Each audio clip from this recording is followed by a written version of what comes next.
नमस्कार मित्रांनो, स्वागत आहे तुम्हा सर्वांचं पुन्हा एकदा आपल्या नवीन व्हिडिओमध्ये। आजच्या व्हिडिओमध्ये आज आपण बघणार आहोत 10 शेळ्यांचे चारा नियोजन किंवा शेळ्यांचे चारा नियोजन कसं केलं पाहिजे, त्यांना खुराक किती दिला पाहिजे, चारा किती दिले पाहिजे किंवा किती जागेमध्ये किती चारा लागवड केली पाहिजे, बांधावरती कोणते झाडं लावले पाहिजे किंवा कोणत्या झाडांची लागवड केली पाहिजे, त्यांना सुका चारा कसा दिला पाहिजे, खुराक काय दिला पाहिजे, असे अनेक प्रश्न या ठिकाणी विचारण्यात आले होते। तर त्यावरती आपण एक सविस्तर व्हिडिओ हा बनवला आहे। हा व्हिडिओ प्रत्येक शेतकऱ्यासाठी, प्रत्येक शेळी पालकासाठी अतिशय महत्त्वाचा आहे। कारण की जेव्हा पण तुम्ही नवीन शेळी पालन सुरू करत असाल किंवा तुमच्याकडे अगोदरच 1-2 शेळ्या असेल किंवा शेळ्या असेल, तर तुम्हाला त्यांचं चाऱ्याचं नियोजन करणं अतिशय महत्त्वाचं आहे। जर तुम्ही चाऱ्याचं नियोजन केलं नाही तर तुम्हाला काय होईल की चारा संपूर्ण बाहेरून विकत आणावा लागेल आणि विकतचा चारा म्हटला तर या ठिकाणी खर्च वाढतो, खर्च वाढला तर तुमचा नफा या ठिकाणी कमी येतो। त्यामुळे हा व्हिडिओ प्रत्येकासाठी खूप महत्त्वाचा आहे। प्रत्येकाने हा व्हिडिओ शेवटपर्यंत नक्की बघा। कोणीही व्हिडिओ पुढे मागे घेऊन बघायचा नाही आहे किंवा कोणीही व्हिडिओ अर्ध्यातून सोडून द्यायचा नाही आहे। प्रत्येकाने व्हिडिओ शेवटपर्यंत नक्की बघा आणि आपण लवकरच शेळी पालन आणि कोंबडी पालन यासाठी मोफत ट्रेनिंग आणि प्रशिक्षण आणणार आहोत या आपल्या यूट्यूब चॅनलवरती। जर तुम्हाला असेच व्हिडिओ दररोज बघायचे असेल किंवा शेळी पालन कुक्कुटपालनचं ट्रेनिंग प्रशिक्षण मोफतमध्ये घ्यायचं असेल तर आत्ताच्या आता लगेच तुम्ही आपल्या या चॅनलला सबस्क्राईब करा, बेल आयकॉनला क्लिक करा आणि आपल्या या व्हिडिओला लगेच लाईक करा।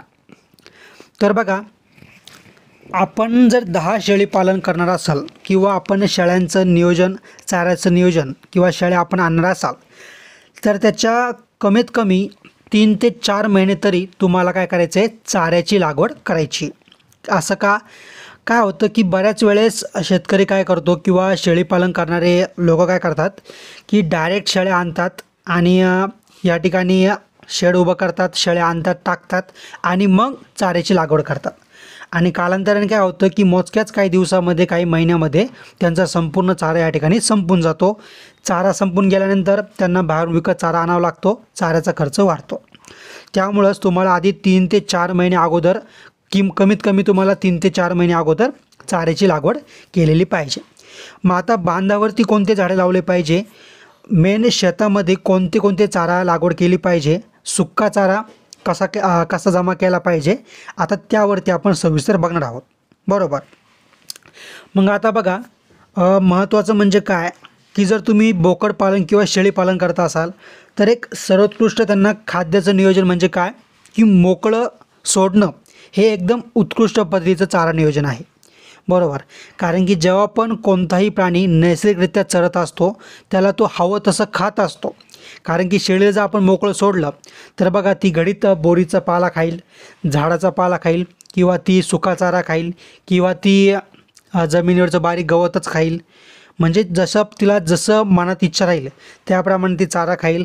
जेव्हा वाटेल तेव्हा ती पाणी पिईल आणि पाण्याचं देखील खूप महत्त्व आहे, बरोबर ना। कारण की दुधाचं आपण जर बघायला गेलो तर दुधामध्ये जास्त प्रमाणे पाण्याचं असतं। जर शेळीला योग्यरित्या पाणी भेटलं तर ते रक्त शुद्धीकरण होईल, बरोबर। मग अशा प्रकारे जर आपण त्यांना योग्यरित्या मोकळं जर चरायला सोडत असाल किंवा तुम्ही त्यांना गुरांमध्ये चरायला नेत असाल तर ती एकदम बेस्ट प्रक्रिया आहे। तर जर तुम्ही ही प्रक्रिया करत असाल तर तुम्ही योग्यरित्या शेळी पालन किंवा शेळीचं वजन वाढवू शकता। पण जर तुम्हाला शेळ्यांना वळायला नेणं किंवा मोकळ्या सोडणं शक्य नसेल तर तुम्ही तुमच्या शेताभोवती किंवा तुमच्या जागेभोवती कंपाऊंड करून त्यांना मोकळं देखील सोडू शकता। आणि एक दुसरी पद्धत म्हणजे अर्धबंदिस्त किंवा पूर्ण बंदिस्तमध्ये काय होतं की शेळीला जागेवर चारा दिला जातो। मग आता मेन टॉपिक काय आपला की जागेवर चारा देण्यासाठी आपण चारा लागवड कशी केली पाहिजे, बरोबर। मग बघा, तुम्हाला काय करायचं आहे, तुमचं जो तुम्ही बांधावर कोणते झाडं लावले पाहिजे तर तुम्ही बांधावर उंबर असेल, बोर असेल, सुबाबूळ असेल, त्याचप्रमाणे तुतिया असेल, शौरी असेल, असे अनेक प्रकारचे तुम्ही झाडं लावू शकता। जेणेकरून तुम्हाला काय होईल की तुमचा बांध असेल त्यापासून देखील चाऱ्याचं उत्पादन होऊ शकतं। आणि सोबतच तुम्हाला काय करायचं आहे, सुका चारा देखील मोठ्या प्रमाणावरती या ठिकाणी साठवून ठेवायचा आहे। आता सुका चारा म्हणजे कोणता चारा, तर सुक्या चाऱ्यामध्ये तुमचा सोयाबीनचा भुसा येऊ शकतो, गव्हाचा भुसा, बाजरीचा भुसा येऊ शकतो, हरभऱ्याचा भुसा येऊ शकतो किंवा अनेक कडधान्याचा भुसा तुम्ही या ठिकाणी स्टोअर करून ठेवा, तुमच्या शेतामध्ये निघू शकतो. किंवा असे शेतकरी आहेत की ज्यांच्याकडं जनावरं किंवा गुरु अजिबात नाही आहे, पण तरी देखील त्यांच्या शेतामध्ये मोठ्या प्रमाणावरती भुसा तयार होतो. मग तुम्ही त्यांच्यातून विकतसुद्धा घेऊ शकता. किंवा तुम्ही डायरेक्ट ओपनरवाल्याला जरी कॉन्टॅक्ट केला, त्यांना सांगून ठेवलं, तरी ते तुम्हाला सहजपणे चारा उपलब्ध करून देतील. मग तुम्ही काय केलं, सुरुवातीला बांधावरती झाडं लावले, सुका चारा तुम्ही कुठून तरी गोळा करून ठेवला. आता मुख्य म्हणजे त्यांचा खुराक काय आणि त्यांना कोणता चारा लागवड किती जागेमध्ये केला पाहिजे. आता बघा, मी तुम्हाला एक फार्म बघितला होता, मी एक गोट फार्म बघितला होता. त्यांच्यानुसार मी सांगतो की त्यांनी काय केलं होतं, 1 ते 2 गुंठ्यामध्ये, सरासरी 1-2 गुंठ्यामध्ये त्यांनी मक्याची लागवड केली होती. त्याच्यानंतर 4 ते 5 गुंठ्यामध्ये त्यांनी मेथी घास लावून ठेवला होता, कारण की मेथी घास हा पटापट वाढतो आणि यामध्ये प्रोटीनचं प्रमाण खूप चांगल्या प्रकारे बघायला भेटतं. त्यानंतर त्यांनी 1-2 गुंठ्यामध्ये दशरथ घास लावून ठेवलेला होता. त्याच्यानंतर त्यांनी 2-3 गुंठ्यामध्ये कांडी गवत देखील त्यांनी 2-3 गुंठ्यामध्ये लावून ठेवलेलं होतं.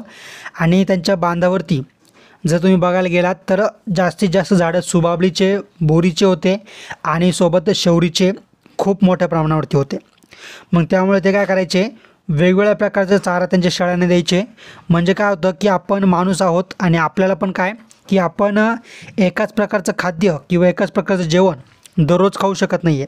आपल्याला वेगवेगळ्या प्रकारचं जेवण लागतं, तसंच शेळ्यांना देखील वेगवेगळ्या प्रकारचा चारा या ठिकाणी हवा असतो, बरोबर.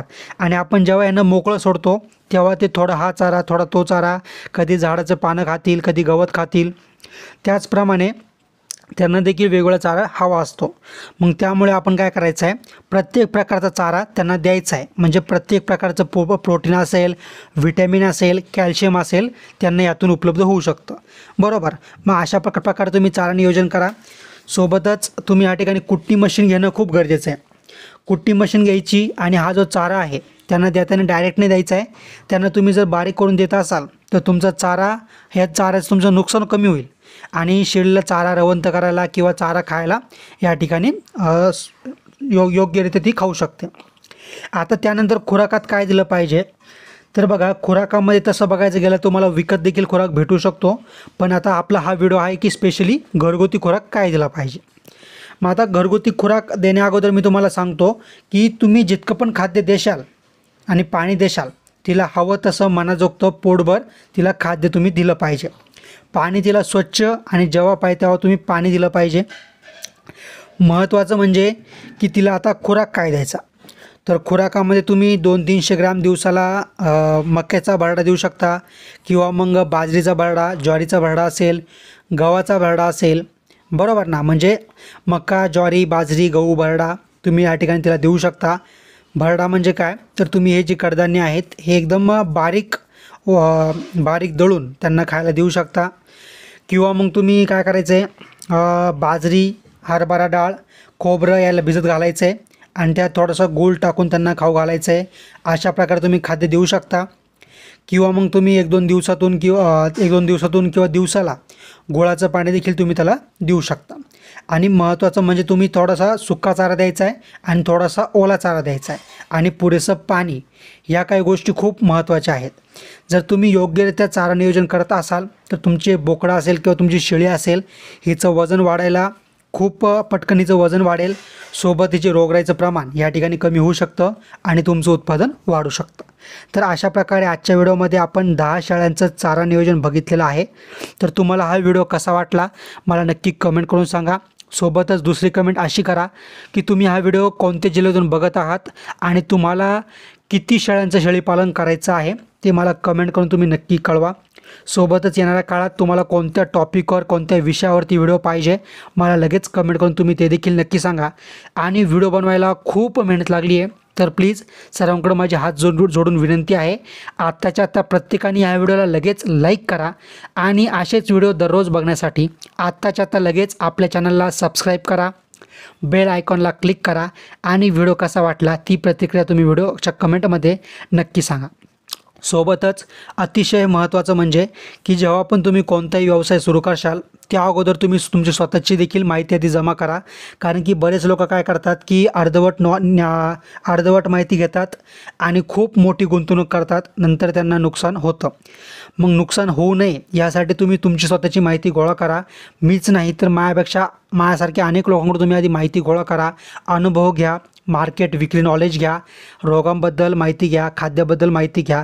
जेव्हा तुम्हाला संपूर्ण माहिती येईल, अनुभव येईल, त्यानंतर तुम्ही व्यवसाय करा.